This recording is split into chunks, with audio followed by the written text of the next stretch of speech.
केरल की वायनाड सीट से चुनी हुई सांसद जब पहली बार संसद में बोलने उठती हैं तो वो जैसा बोल रही होती हैं उसको देखकर लोग कह रहे हैं कि ऐसा लगा नहीं कि प्रियंका गांधी ने पहली बार संसद भवन में पहला भाषण दिया था। प्रियंका गांधी ने ऐसा क्या भाषण दिया कि लोग उनकी खूब तारीफ कर रहे हैं। कोई कह रहा है कि इतिहास में इंदिरा गांधी की याद आ गई। तो प्रियंका गांधी ने जब बोलना स्टार्ट किया तो करीब आधे घंटे का उनका ये भाषण रहा और ये भाषण इतना संयमित, इतना तुला हुआ था ना, इसमें ना चिक चिक ना चौंचौ कुछ भी नहीं था। बड़ी सौम्यता से, बड़ी सरलता से प्रियंका गांधी वाड्रा ने ना सिर्फ मोदी को आड़े हाथ लिया, इलेक्शन कमीशन को आड़े हाथ लिया, यहां तक कि गोदी मीडिया तक को भी आड़े हाथ में ले लिया और बैलेट पेपर से चुनाव कराने की नसीहत भी दे डाली। तो प्रियंका गांधी वाड्रा ने आधे घंटे के भाषण में बहुत कुछ ऐसी बातें कही जो सुनने लायक थी, जो एक नए नवेले सांसद जो बोलते हैं उससे काफी तुला हुआ वो बोल रही थी। मतलब ऐसा कहा जाए तो प्रियंका गांधी ने ऐसा कुछ बोला है जो उनके भाषण को लोग बहुत सुन रहे हैं, पसंद कर रहे हैं, उसकी खूब तारीफ कर रहे हैं। प्रियंका गांधी ने अपने भाषण में नेहरू तक को भी याद किया। अब कहती हैं कि आप एक नाम है जिसका बड़ा इस्तेमाल करते हैं और कभी कभी उस नाम को लेने से हिचक भी जाते हैं। उसने क्या किया, नेहरू ने क्या किया, अतीत में क्या हुआ, इसकी बात तो आप बहुत करते हैं, लेकिन वर्तमान में आप क्या कर रहे हैं इस पर भी कभी बात करेंगे क्या? इस तरीके की चीजें कहते हुए वो इलेक्शन कमीशन को भी आड़े हाथ लेती हैं, भाजपा को भी आईना दिखाती हैं और एक किस्सा भी सुना जाती हैं जो मोदी जी का बिना नाम लिए मोदी जी को एक तंज जैसा लग सकता है। प्रियंका गांधी ने संभल हिंसा पर बात की, मणिपुर पर बात की और ऐसे कई किस्सों के बारे में बताया और बताया कि कैसे हर एक किस्सा, हर एक घटना में जो पीड़ित है उसका हथियार बनता है संविधान, उसको ताकत देता है। संविधान सिर्फ संविधान नहीं है, संविधान एक तरीके की ताकत है जो हमेशा पीड़ित पक्ष को मिलता है और उसी ताकत के बल पर वो सबसे लड़ने को तैयार होता है। संभल हिंसा का जिक्र करते हुए कहती हैं कि संभल हिंसा में अदनान के पिता जो है वो मौत के मुंह में चले गए हैं, लेकिन अदनान को उसके पिता डॉक्टर बनाना चाहते हैं। अदनान मेरे बेटे जैसा है और अदनान ने मुझसे कहा कि भले मेरे पिता नहीं है लेकिन मैं उनका सपना जरूर पूरा करूंगा। और अदनान को ये जो ताकत मिली है ये संविधान से मिली है और संविधान ऐसी ही ताकत देता है, वो बताती हैं। संभल के कुछ लोग आए थे हमसे मिलने जो मृतकों के परिवार के सदस्य थे। उसमें 2 बच्चे थे, अदनान और उजैर। आप सुनिए। उसमें 2 बच्चे थे, अदनान और उजैर। एक बच्चा मेरे बच्चे की उम्र का है, दूसरा उससे छोटा 17 साल का है। दर्जी के बेटे थे। दर्जी का एक ही सपना था कि वो अपने बेटों को पढ़ाएगा लिखाएगा, एक बेटा डॉक्टर बनेगा, एक बेटा भी सफल होगा अपने दूसरा बेटा भी अपने जीवन में सफल होगा। उनके पिताजी हर रोज उनको स्कूल छोड़ते थे। उस दिन भी स्कूल छोड़ने के बाद अपनी दुकान में चले गए। उन्हें पता नहीं था कि विवाद हो रहा है। उन्होंने भीड़ देखी, घर आने की कोशिश की तो पुलिस ने गोली से मार डाला। वो 17 साल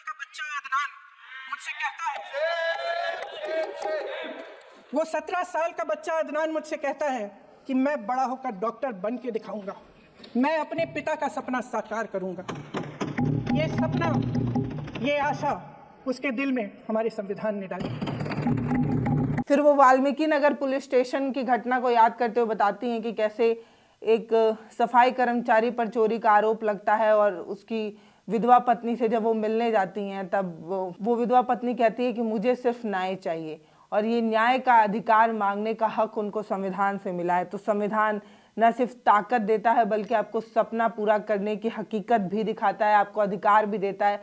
ले देकर संविधान सिर्फ और सिर्फ संविधान नहीं है और संविधान को लेकर वो कहती हैं कि संविधान संघ का विधान नहीं है, संविधान संविधान है। यानी कि वो बीजेपी को आड़े हाथ लेकर कहती हैं कि संघ को ऐसा लगता है, बीजेपी को ऐसा लगता है कि संविधान उनके हाथ की कोई मैल है या कुछ है, लेकिन संविधान संघ का विधान नहीं, वो संविधान है। इस तरीके की बात वो कहती हैं और कहती हैं कि मोदी जी इसी संविधान को अपने माथे से लगाते हैं, लेकिन जब मणिपुर जैसी कोई चीज़ हो जाती है, संभल जैसी चीज़ हो जाती है, तो जब लोग न्याय की मांग करते हैं तो मोदी जी की माथे पर सिलवटें तक नहीं आती हैं। कल तक जो संविधान को माथे से लगा रहे थे, वो जब संविधान की दुहाई देकर लोग, संविधान को बुलाकर लोग जो है वो न्याय की मांग करते हैं, तब उनके माथे पर सिलवटें तक नहीं आती हैं। इस तरीके की बात वो कहती हैं। प्रधानमंत्री जी यहाँ सदन में संविधान को की किताब को यूं माथे से लगाते हैं, लेकिन संभल में, हाथरस में, मणिपुर में जब न्याय की गुहार आती है, उठती है, तो उनके माथे पे शिकन तक नहीं आता। शायद समझ नहीं पाए हैं कि भारत का संविधान संघ का विधान नहीं है। भारत के संविधान ने हमें एकता दी, हमें आपसी प्रेम दिया। उस मोहब्बत की दुकान जिस पर आपको हंसी आती है, उसके साथ करोड़ों देशवासी चले। करोड़ों देशवासियों के दिल में एक दूसरे के लिए प्रेम है, घृणा नहीं है। तो प्रियंका गांधी का संसद में पहला भाषण, और भाषण में उन्होंने संविधान के सवाल पर सरकार को खूब घेरा, सिर्फ घेरा ही नहीं, लथेड़ा भी। और जवाहरलाल नेहरू का जिक्र करते हुए वो कई कंपनियां गिना जाती हैं, कहती हैं सेल, बेल, गेल, रेलवे, ये सब जो है वो नेहरू ने ही दिया है और आप क्या कर रहे हैं ये बताइए।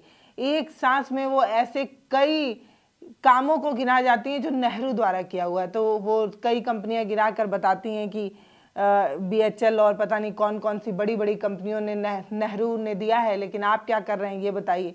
तो संसद में संविधान की किताब को माथे से तो लगा लेते हैं, लेकिन जब संभल और हाथरस जैसी चीज़ें होती हैं तो इनके माथे पर सिलवटें तक नहीं आती। इस तरीके का जिक्र करते हुए बताती हैं कि अगर लोकसभा में ये नतीजे ना आए होते तो ये लोग कब का संविधान बदल दिए होते।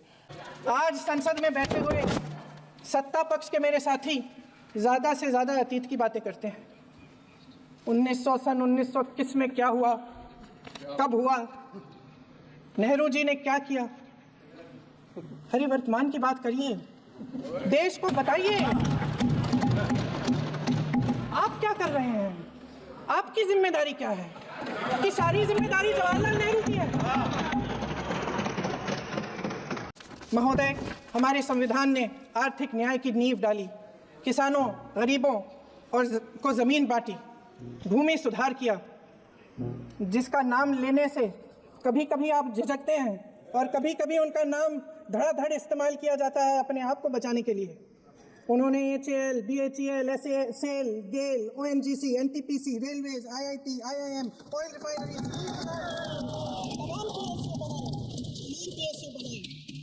अध्यक्ष महोदय, उनका नाम पुस्तकों से मिटाया जा सकता है, उनका नाम भाषणों से मिटाया जा सकता है, लेकिन जो उनकी भूमिका रही इस देश की आज़ादी के लिए और इस देश के निर्माण के लिए, वो इस देश में से कभी मिटाया नहीं जा सकता।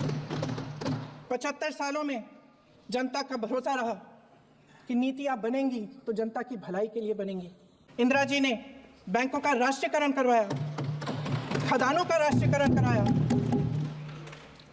कांग्रेस और UPA की सरकारों में शिक्षा का, भोजन का अधिकार मिला। 75 सालों में जनता का भरोसा मिला। फिर वो एक किस्सा भी बताती हैं, किस्सा बड़ा रोचक है। वो बताती हैं कि कैसे पुराने ज़माने में राजा भेष बदल कर जनता के बीच में जाया करते थे और वो जनता से ये जानने की कोशिश करते थे कि जनता उनके बारे में क्या सोचती है। लेकिन अभी का जो राजा है वो भेष बदलने का बड़ा शौकीन है, लेकिन ना तो वो बुराई सुन सकता है और ना वो जनता के बीच जा सकता है। इस तरीके से मोदी को उन्होंने आड़े हाथ भी ले लिया और मोदी का नाम तक भी नहीं लिया। ये इस भाषण की खूबसूरती थी, जो दो धारी तलवार की तरह बड़ी तेज चल रही थी। एक कहानी होती थी अध्यक्ष महोदय, शायद बचपन में आपने भी सुनी होगी। राजा भेष बदलकर बाजार में आलोचना सुनने जाता था।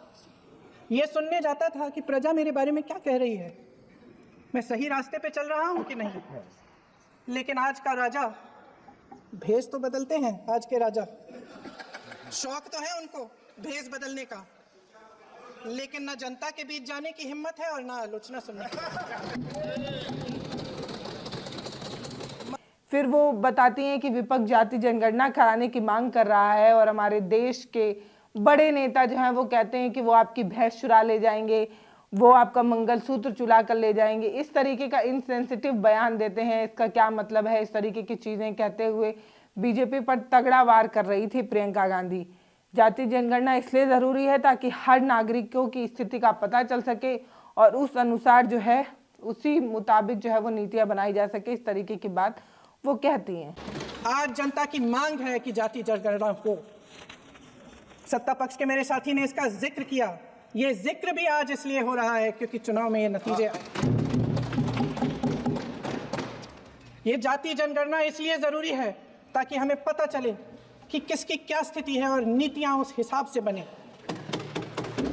इनकी गंभीरता का प्रमाण ये है कि जब चुनाव में पूरे विपक्ष ने जोरदार आवाज उठाई कि ये जाति जनगणना होनी चाहिए, तो इनका जवाब देखिए। इनका जवाब भैंस भाग भैंस चुरा लेंगे, मंगलसूत्र चुरा लेंगे, इनका ये जवाब था।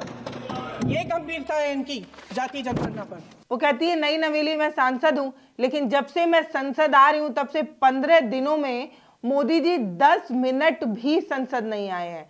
इस तरीके की बात कहकर वो कहती हैं कि जो 24-24 घंटे काम करते हैं वो लोग 10 मिनट भी संसद में जो है वो उपस्थिति अपनी दर्ज नहीं करा पा रहे हैं। अच्छा महोदय, मैं सदन में नहीं हूँ, मैं सदन में नहीं हूँ, कुछ हाँ ठीक है, मैं सदन में नहीं हूँ, मात्र 15 दिनों से आ रही हूँ।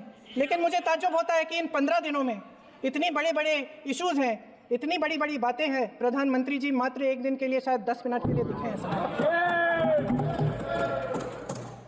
कहीं ना कहीं मोदी पर, बीजेपी पर और सरकार पर प्रियंका गांधी का ये जो संयमित तुला हुआ जो ये भाषण था वो लोगों को खूब पसंद आया। लोगों ने कहा कि जिस तरीके से प्रियंका ने ये जो स्टेटमेंट दिया है या ये जो भाषण दिया है वो लग ही नहीं रहा था कि कोई नया नवेला सांसद संसद में खड़े होकर बोल रहा है।